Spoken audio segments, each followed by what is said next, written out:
अब इसके बाद है नेक्स्ट डाइजेस्टिव डिसऑर्डर्स। नेक्स्ट है डाइजेस्टिव डिसऑर्डर्स। डाइजेस्टिव डिसऑर्डर्स की बात करें तो पहला डिसऑर्डर है बेटे डायरिया।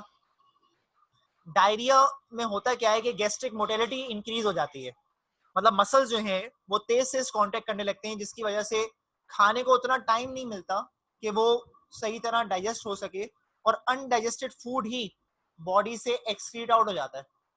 अनडाइजेस्टेड फूड ही बॉडी से एक्सक्रीट आउट हो जाता है। तो डायरिया एक ऐसी कंडीशन है जिसमें गैस्ट्रिक मोटिलिटी इंक्रीज हो जाती है। इसके अलावा डायरिया में नॉर्मली रैपिड मूवमेंट होती है फूड की और मोशन होने लगते हैं। डायरिया मुख्तलिफ वजूहात की वजह से हो सकता है। इसमें एक कंडीशन है एंट्राइटिस, जिसको इन्फेक्शन कहते हैं, जो वायरस या बैक्टीरिया की वजह से होता है, जिसमें जो एक्टिविटी होती है म्यूकस लाइनिंग की, इंटेस्टाइन की वो अफेक्टेड होती है।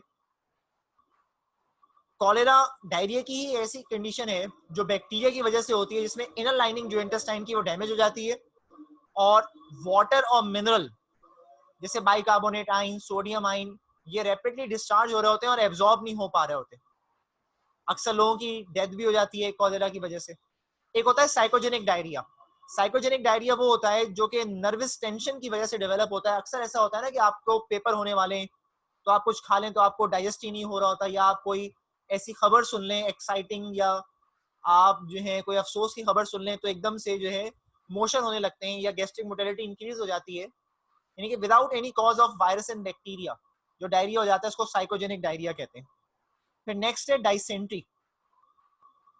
डाइसेंट्री एक ऐसी कंडीशन है जिसमें इन्फ्लेमेशन हो जाती है लार्ज इंटेस्टाइन की, और ब्लड और म्यूकस डिस्चार्ज हो रहा होता है फीकल मटेरियल के साथ।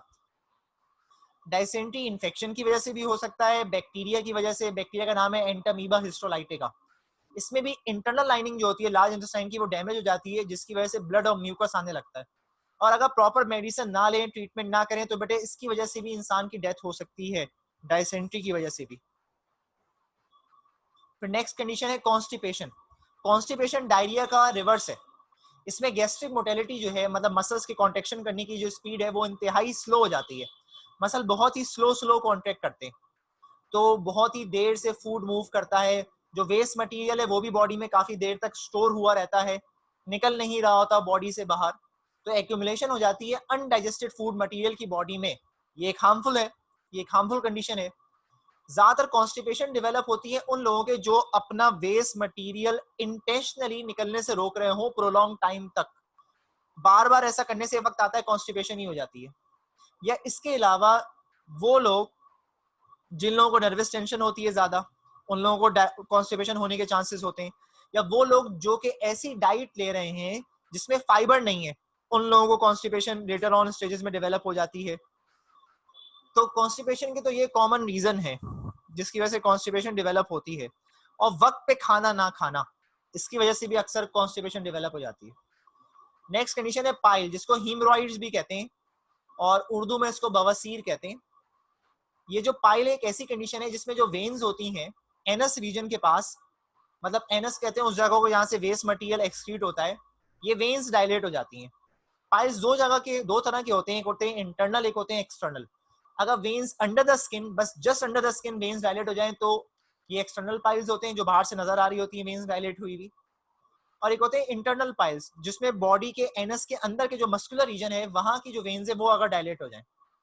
ये एक ऐसी कंडीशन है जिसका मेन कॉज कॉन्स्टिपेशन है। तो अगर जिन लोगों को कॉन्स्टिपेशन रहती है उनको लेटर ऑन स्टेजेस में पाइल्स हो जाता है, मतलब उनकी वेन्स डायलेट हो जाती हैं एनस रीजन के पास। और जब भी कभी प्रेशर एक्सर्ट होता है कि वो डिस्चार्ज करें फीकल मटेरियल को, तो इंतहाई पेन होता है और ये वेन्स डायलेट होने लगती हैं और ज्यादा, जिसकी वजह से अक्सर ब्लीडिंग भी होती है।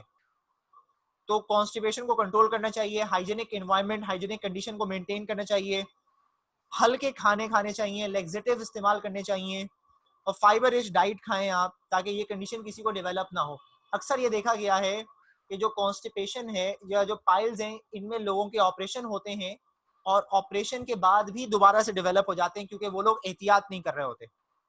फिर नेक्स्ट कंडीशन है डिस्पेप्सिया। डिस्पेप्सिया तो एपीगैस्ट्रिक डिस्कम्फर्ट को कहते हैं, जिसको हम उर्दू में कहते हैं सीने या मेदे की जलन। अक्सर ऐसा होता है हम लोग ज्यादा खाना खा लेते हैं या प्रॉपर टाइम पे नहीं खाते, तो ऐसा लगता है सीने पे कोई चीज रखी हुई है, जलन सी महसूस हो रही है, इस कंडीशन को कहते हैं डिस्पेप्सिया।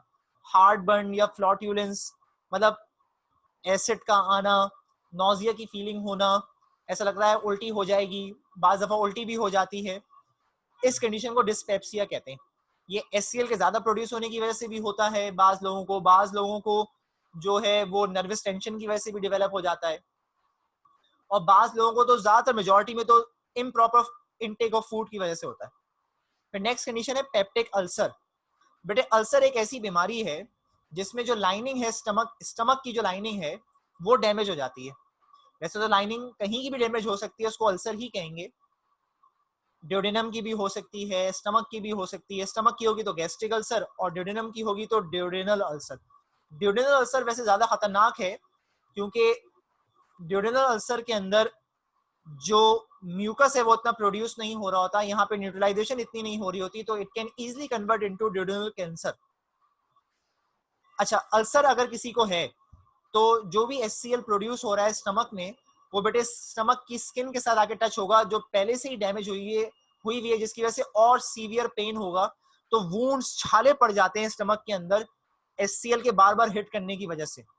जो लाइनिंग है वो डैमेज हो जाती है, बाज दफा वायरस कराते हैं, बाज दफा बैक्टीरिया कराते हैं अल्सर, बाज दफा जो है HCl ज्यादा प्रोड्यूस हो रहा हो क्योंकि हमारी डाइट ही ऐसी है जिसमें हम कोल्ड ड्रिंक्स बहुत पीते हैं या ऐसे फूड का इंटेक ज्यादा करते हैं जो HCl को ज्यादा प्रोड्यूस कराता है, जिसकी वजह से ये लाइनिंग डैमेज हो जाती है। फिर नेक्स्ट है फूड पॉइजनिंग। फूड पॉइजनिंग से मुराद ये है कि ऐसा खाना खाना जिसमें टॉक्सिक सब्सटेंस है, जो खाना सड़ गया है, जिसमें वायरस, बैक्टीरिया है या कोई और माइक्रो ऑर्गेनिज्म है, वो इंसान खा ले तो उसको फूड पॉइजनिंग हो जाती है, जिसमें इंसान को डाइजेस्ट ही नहीं हो रहा होता और कंटिन्यू वो वॉमिटिंग, कंटिन्यू जो है वो उसके पेट में दर्द हो रहा है, कंटिन्यू उसको मोशन हुए जा रहे हैं। ये एक बैक्टीरिया का नाम है सैल्मोनेला, ये इसकी वजह से नॉर्मली हो जाता है। ये अनकुक फूड खाने से, गंदा पानी पीने से हो जाता है। और ये जो अपियर होते हैं इसके सिम्टम वो 48 आवर्स के बाद होते हैं कॉन्टिमिनेटेड चीज के इनटेक के। फिर मेल न्यूट्रिशन एक ऐसी कंडीशन है जिसमें डेफिशिएंसी होती है न्यूट्रिशन की, या एक्सेसिव अमाउंट आप इनटेक कर लें किसी न्यूट्रिएंट का बॉडी में, इस कंडीशन को मेल न्यूट्रिशन कहते हैं। डेफिशिएंसी जो होती है न्यूट्रिएंट्स की उसको अंडर न्यूट्रिशन कहते हैं। बिल्कुल कोई इंसान है उसको न्यूट्रिशन मिल ही नहीं रहा, सिरे से कहत पड़ा हुआ है किसी जगह पे, इसको अंडर न्यूट्रिशन कहते हैं। और कोई इंसान बहुत ज्यादा इनटेक ऑफ फूड कर रहा है तो वो उसको ओबेसिटी हो जाएगी, उसको ओवर न्यूट्रिशन कहते हैं। और पर्टिकुलर किसी एक सब्सटेंस की कमी जो है फूड में अगर हो तो उसको मेल न्यूट्रिशन कहते हैं। फिर आखिरी दो कंडीशंस हैं डाइजेस्टिव डिसऑर्डर में, एनोरेक्सिया नर्वोजा और बुलिमिया नर्वोजा। वैसे देखा जाए तो ये दोनों कंडीशन साइकोलॉजिकल कंडीशंस हैं और दोनों फीमेल ओरिएंटेड बीमारियां हैं। फर्क इतना है कि एनोरेक्सिया नर्वोजा में जो फीमेल होती हैं वो यंग होती हैं, और बुलिमिया नर्वोजा में जो फीमेल्स होती हैं वो ज्यादातर मिडिल एज या ओल्ड एज फीमेल्स होती हैं। दोनों फीमेल्स को ऐसा लगता है कि ये वो बहुत मोटी हो गई हैं, लेकिन वो हुई नहीं होती, तो वो डाइटिंग करना शुरू करती हैं। एनोरेक्सिया नर्वोजा वाली जो फीमेल्स होती हैं ये 2-2, 3-3, 4-4 दिन तक कुछ खाती ही नहीं है। इनको कॉम्प्लेक्शन होता है इस चीज का कि ये बहुत मोटी हैं, तो ये डाइटिंग करना शुरू करती हैं। मतलब कंप्लीट रिफ्यूजल टू ईट हो जाता है, इनको खा ही नहीं रही होती, हालांकि नॉर्मल वेट होता है इनका। एक वक्त ऐसा आता है कि इंतहाई कमी हो जाती है बॉडी के अंदर एनर्जी की, और इनको वॉमिटिंग सी होने लगती हैं और फिर बेहोश होकर गिरने लगती हैं। ये एनोरेक्सिया नर्वोजा वाली कंडीशन है। बुलिमिया नर्वोजा में जो फीमेल्स होती हैं ये इनसे भी 2 हाथ आगे हैं। ये बिल्कुल ही साइकोलॉजिकल कंडीशन, वैसे तो वो भी साइकोलॉजिकल कंडीशन है, उनको भी साइकेट्रिक ट्रीटमेंट की जरूरत है, इनको भी साइकेट्रिक ट्रीटमेंट की जरूरत है, लेकिन ये उनसे भी 2 हाथ आगे हैं। इनमें जो फीमेल्स होती हैं वो मिडिल एज की होती हैं, इनको भी ऐसा लग रहा होता है ये बहुत ज्यादा मोटी हैं, तो बेटे ये भी डाइटिंग करना स्टार्ट करती हैं। 2-3 दिन बाद जो है एकदम से इनको बिंज ईटिंग का दौरा पड़ता है। ये एकदम खाना शुरू करती हैं और इतना खाती हैं कि जितना भी घर में रखा हुआ है सब खा जाती हैं। और ये लोग चॉकलेट लवर्स होती हैं, किसी भी फॉर्म में चॉकलेट हो ये उसको खा जाती हैं, बेकरी की प्रोडक्ट्स को खा जाती हैं और बहुत ज्यादा एक्सेसिव इनटेक करती हैं फूड का। आपने जितने इश्तिहारात देखे होंगे ना ज्यादा चॉकलेट वगैरह बनाने वालों के, वो देखते हैं चॉकलेट मुंह पे लगी हुई है, यहाँ से गिर रही है, इनका ये एक्चुअल में हाल होता है इनका। और फिर जब ये खा लेती है तो इनको ऐसा लगता है कि अब ये हमने क्या किया, तो ये जानबूझ के इंड्यूस वॉमिटिंग करने की कोशिश करती हैं, मतलब जो भी इन्होंने खाया उसको निकालने की कोशिश करती हैं। फिर ये इस कंडीशन को बुलिमिया नर्वोजा कहते हैं और ये डाइजेस्टिव डिसऑर्डर्स थे यहाँ तक।